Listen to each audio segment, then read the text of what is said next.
বিসমিল্লাহির রহমানির রহিম।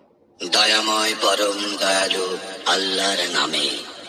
আলহামদুলিল্লাহি রাব্বিল আলামিন। সকল প্রশংসা জগৎ সমূহের প্রতিপালক আল্লাহরই। আর রহমানির রহিম। যিনি দয়াময় পরম দয়ালু। মালিক ইয়াউমিদ্দিন। কর্মফল দিবসের মালিক। ইয়াকা না'বুদু ওয়া ইয়াকা নাস্তাঈন। আমরা শুধু তোমারই ইবাদত করি, শুধু তোমারই সাহায্য প্রার্থনা করি।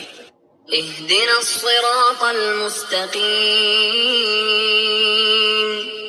আমাদেরকে সরল পথ প্রদর্শন করো। সিরাতাল্লাযীনা আন'আমতা আলাইহিম গায়রিল মাগদুবি আলাইহিম ওয়ালাদ-দাল্লিন। তাহাদের পথ যাহাদেরকে তুমি অনুগ্রহ দান করিয়াছ, তাহাদের পথ নহে যাহারা ক্রোধ নিপতিত ও পথভ্রষ্ট।